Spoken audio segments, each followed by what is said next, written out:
Kunal, thank you so much for joining me today on the Ballet Science Podcast. I'm super excited to talk to you about Ance Recovery Sneakers and find out all about those and sort of the backstory on where they came from. Thanks, Caroline, for having me on the podcast. I'm a big fan and excited to chat with you. Great. All right. Well, let's get into it. So, to start off, can you just tell us the story behind Ance Recovery Sneakers and what problem you were trying to solve when you first started the company? Yeah, so it goes back pre-COVID days. My wife, my co-founder, and I, we own a separate business. It's actually a ballet accessory business. And the goal of Point People, which is the business, is to build innovative products and solutions and a community to empower, educate, and enrich dancers around the world. And the first product that we had was innovative in its solution in that it was a water-based dye that helped dancers of color paint their shoes to match their skin tone. And so we wanted to continue to solve some intricate, acute problems that were not being solved in the industry. And so as a prompt, we started thinking about post-workout recovery. Paige, my wife, co-founder, is a former ballet dancer. I've been an athlete almost all my life, and we've both dealt with post-workout recovery, whether in the form of fatigue, exhaustion, but also injuries, right? Plantar fasciitis and such that have benched us for a number of days. And so that took us on a journey of exploration and curiosity. We talked to several dancers at first, athletes, other athletes, and medical professionals to really understand what were the key problem statements that we wanted to solve for. We wanted to understand what recovery really meant, and we partnered with a shoe designer out of California who helped us create a footwear recovery system in a good-looking shoe. The problem that we wanted to solve for was more than just comfort. We wanted to help athletes, enable them to realign their foot to its natural state, whether it is creating that stability to reduce fatigue and exhaustion, whether it is creating more compression to improve or reduce muscle damage or better muscle recovery for that matter, reduce inflammation, increase blood flow, and so forth. So that became the sort of the problem statement. And I think the beauty of the product is in its simplicity in the technology. None of it is sort of innovated in its own by us. So there's no black box technology. What we've done is we've taken technology that has been studied before, like acupressure, like compression, and solved it as more of a design problem. And then here we are with Ance. Awesome. So, for listeners who may not be familiar with the term, what exactly is a recovery shoe? And then how is it different from sort of your typical athletic shoe?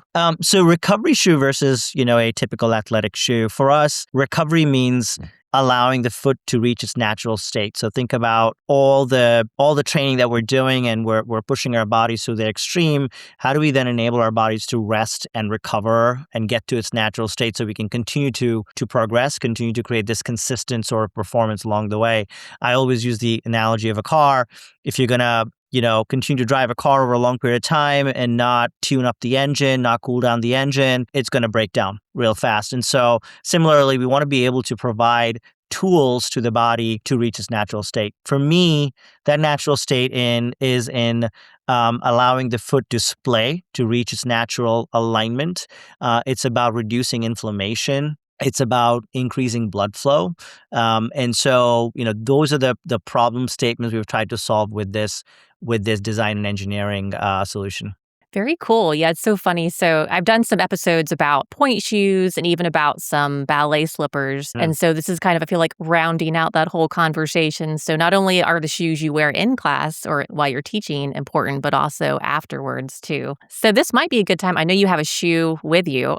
If you'd like to kind of talk us through maybe the different features of the shoe and the materials, I'm sure everyone would love to check one out. Yeah, wonderful. So as I'd mentioned to you, it was all about a design problem rather than actually bringing in net new innovation, right? So the footwear itself is a wide toe box, allows you to display your toes, which is going to not only, again, allow for alignment, but will actually reduce significant pressure from your plantar fascia. Plantar fasciitis amongst dancers and athletes is one of the biggest reason and factors that people sit and bench for months in a row and cannot perform. We also created a 360-degree strap. This strap is a Velcro strap that is attached to only the lateral side of the footwear and comes from right underneath the insole. You can actually see the strap here. What it's allowing you to do is, like a KT tape, it allows you to create that custom compression of your foot without compromising the integrity of the forefoot. Now, what this is actually doing is obviously providing that massaging feeling to the plantar fascia in the midfoot, but more importantly, it's also creating the stability. That's the stability, as I was talking about. It's going to take some of the pressure load off of your hips and other parts of your body that are going to otherwise be active in creating that stability. We learn from our athletes, our dancers, that they want to ice their feet, and they often do. But if you think about the golden, the golden window is the first 30 minutes. And so, how are you then, many of us not privileged to have ice baths available at the facility and so forth. So be able to throw this in a freezer, bring that out, and we created this custom pocket, this proprietary pocket, where you can actually slide these ice packs all the way to the forefoot underneath. Many of our gymnastic customers or users actually wear it near their ankles as well. So that's the inflammation reduction piece. And then lastly, of course, you want the product to be as customizable and as versatile as ever. So our younger athletes want to be able to slide right into the shoe. And so can we create a modality where a customer or a user or an athlete can just slip right into the shoe, and then we provide these acupressure dots that create the trigger point massage. And we know that acupressure is actually good for reducing damage to muscles, improving joint mobility, as well as also increasing blood flow. So that's the sort of the intent in creating these acupressure dots. Overall, it's a very light shoe, less than 12 ounces for most sizes, which is again very important for recovery. Lastly, we wanted to make sure that this is also a breathable shoe. So the upper is a knitwear, which allows for breathability, which allows for an athlete who's going to be sweating to be able to actually have that breathability and makes the shoe a machine washable. So that's a little bit about the shoe. Amazing. Yes. So those are some really interesting features. I think the ice pack insert is so unique. Like, I've never seen anything like that. To me, when I don't dance anymore, but when I danced, I would ice almost every single evening after a long day of dancing. And sometimes still when I teach, I do that as well. But like you said, it's so, I guess, convenient to have it, ready to go. You can even wear them on your drive home or right after class or rehearsal. Yeah, that's awesome. And then also, the wide toe box is so interesting as well. I have bunions, and so being able to let my kind of toes spread out after being, squashed into a point shoe or even a ballet slipper is so important to kind of let all the joints get some space after dancing. So that's awesome. Traditional shoes, even many of our traditional shoes are also, narrow toe box, and I think we're moving in the direction of more health forward or health benefiting shoes. Wide toe box being one of them, but we're not there yet. Yes, I agree. I've heard some other podcasts and research about sort of the importance of kind of letting your feet spread out. So yeah, I think we probably are headed that way. It'll be interesting to see. So why is recovery so important for athletes and dancers specifically? What's happening in the body after intense training that recovery shoe might help with? Yeah, I think the example I gave about the car engine, right? So there's an intense sort of impact to the body, and now athletes are becoming stronger and they're pushing their bodies more than they ever have with the technology that we have today. And so as a result, and with the competition that we have today, frankly, and as a result, so your body is taking more and more beating. I think it's important, therefore, to ensure that the body can stay active longer and therefore is able to get to its sort of baseline state as much as possible between workouts, between trainings and so forth. If we don't tune up the body, if we don't cool down and stretch properly, those are the things that will just add up over the years. I know athletes that were, Olympians who have screws in their feet not of actual accidents that may have happened, but just normal wear and tear. And so I think it's it's our mission to ensure that between these trainings, between these performances, we can allow the body to reach its baseline as fast as possible. And that's sort of the mission that we have in pushing Ance as a product. Yeah, I think I stress longevity so much, on this podcast, on my YouTube channel, on Instagram, everywhere. I think that's kind of where a lot of the research is headed these days, is trying to help dancers train, or just athletes in general, train smarter and, Yeah. perform longer, Yeah. whatever that means for everyone. And then I currently teach adult ballet as well. And even some of my like newer students who maybe aren't as used to, even in a ballet slipper, having their toes compressed so much and kind of getting some aches and pains, these shoes might be good for them as Yeah. well. So, we not only is it good for, the elite, or professionals, I would say it could probably benefit anyone Yeah. really. It's funny you say that. So obviously, when we've been in business for a short period of time, but the amount of positive feedback that we get from adult athletes and adult dancers is resounding, right? Because they actually feel the pain, right? So they're problem aware, whereas the younger generation, because recovery happens automatically so much faster in their body, this is a little bit of a second thought. So we need, influencers such as coaches, such as, medical professionals like yourselves to educate the younger athletes to have that foresight. And I think that's the mission we're on. So we definitely do very well with dance teachers and adult athletes. We want to make sure that that message goes across to the younger generation as well. For sure. Yeah. So I danced for many years before I went to grad school, but then really for the past like 8, 9 years, I was in academia. So not even really teaching dance, mostly at a desk, very different lifestyle. And then I've recently come back to teaching primarily adults, but I'm doing some other things here and there too. But even just taking that time off and getting back into it, like I come home after teaching for, 2 or 3 hours and my feet are killing me. So yeah, these shoes I think are just excellent. So I love them. So there's always a debate in the movement world about supportive footwear versus kind of just letting the foot work naturally. So how did you balance support with allowing the foot to function the way it's sort of anatomically or naturally designed? Yeah, I think that's a really good question. We may talk about this. The trend in footwear is moving more toward these custom use cases. I don't think we can. If there's a brand that says this shoe is for everything, I would be extremely cautious of that brand and that marketing.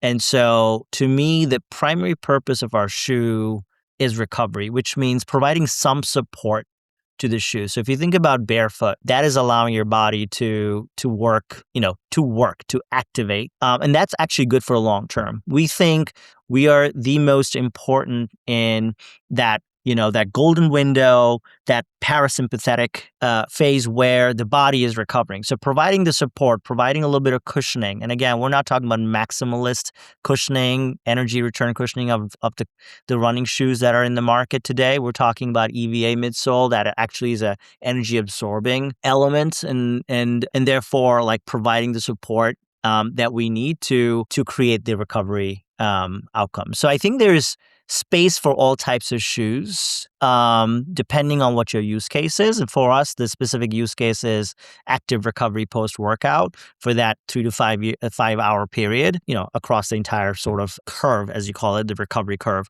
And so we want to make sure like we can optimize for that. Yeah, that totally makes sense. And I know like I'm getting older now, but I've always preferred to be barefoot. Like after, I would, have my feet squashed into a point shoe all day. And then when I get home, just want to be barefoot, which worked, I think, when I was younger. But now I'm starting to get a little bit of plantar fasciitis now and then, and finding that wearing a shoe like around the house even is sort of a bit better for my foot after I've been teaching particularly. Yeah. So yeah, it's great to kind of have different options and kind of somewhat customizable things like you said. So that's incredible. So you've probably seen patterns in both dancers or even just athletes' feet, things like plantar fasciitis, fatigue, overuse injuries. Are there common problems that recovery footwear might help reduce, both, acutely and even chronically? I think that's a really good question. I don't want to take a medical stance on it.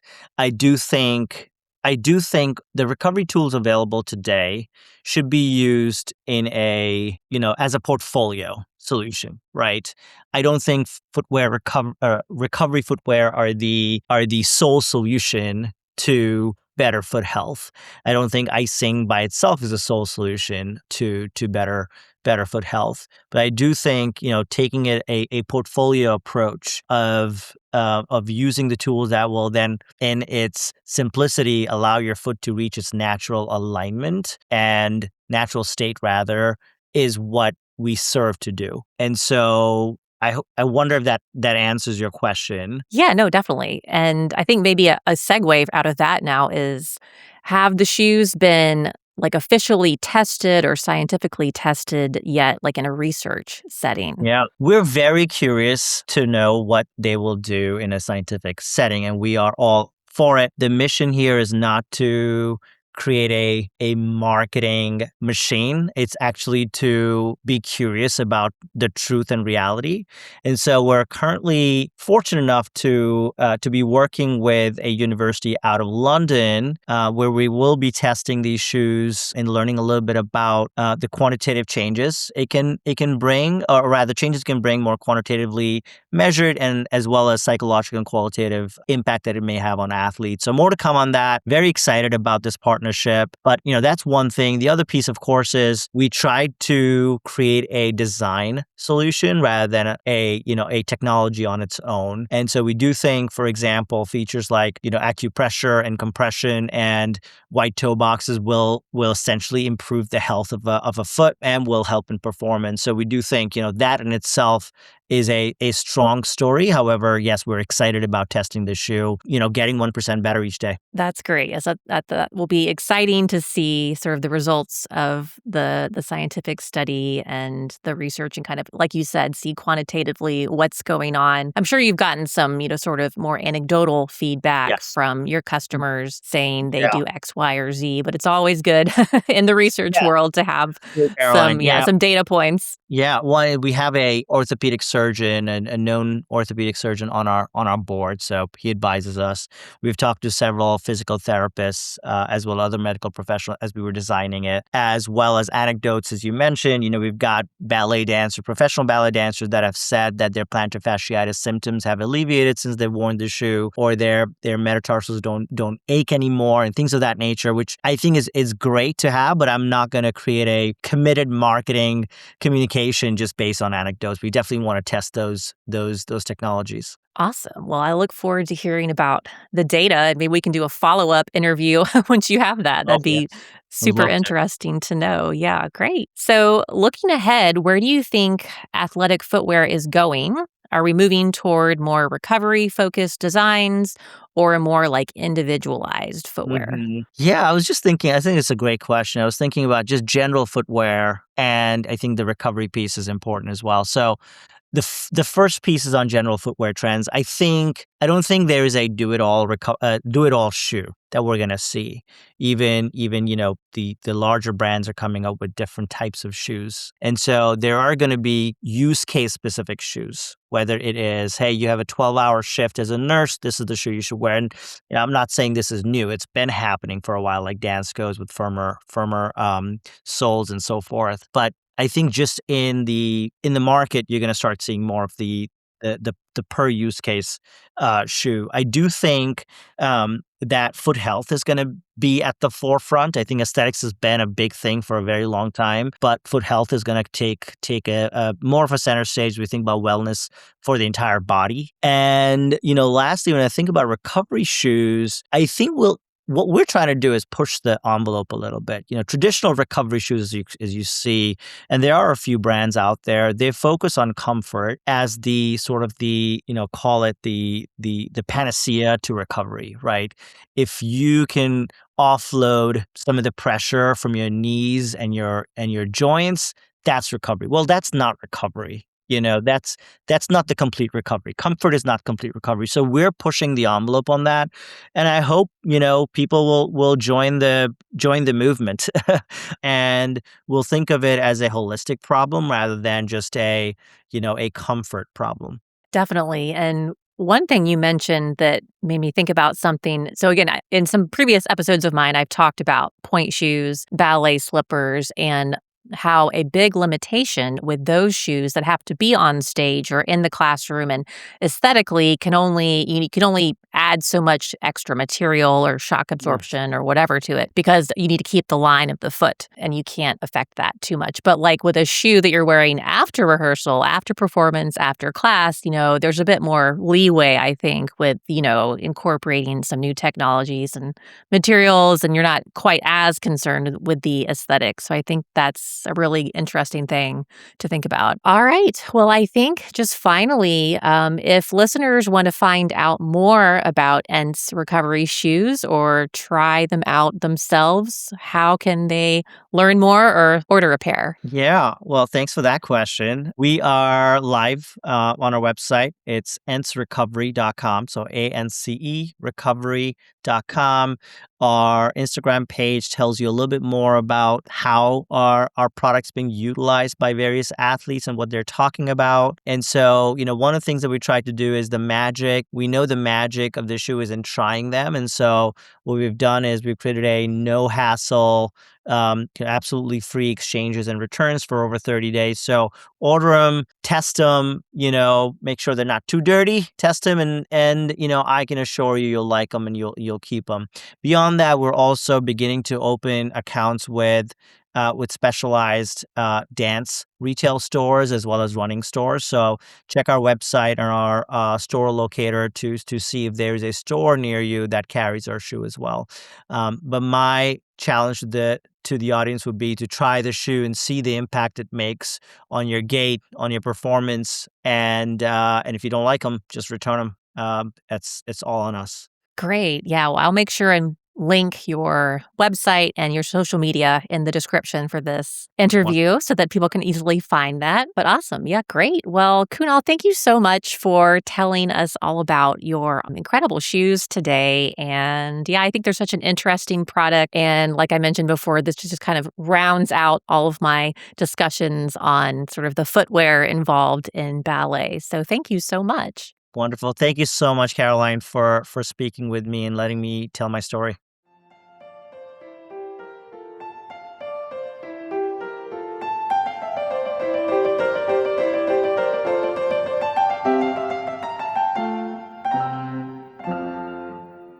And that concludes my chat with Kunal Moudgil from Ance Recovery Sneakers. Thank you for joining me today for the Ballet Science Podcast. Whether you are a dancer, teacher, student, or simply curious about the mechanics behind movement, I appreciate you being here today. Each week, we'll explore the intersection of science and ballet, from injury prevention and biomechanics to nutrition, mindset, and everything in between. If you enjoyed this episode, please follow this podcast, leave a review, and share it with your friends and dance community. If there are specific topics you'd like to hear about in future episodes, feel free to share them in the comments below. You can also follow Ballet Science on social media and visit our website at ballet.science for additional information. Thank you again for tuning in, and I look forward to seeing you next time on the Ballet Science Podcast.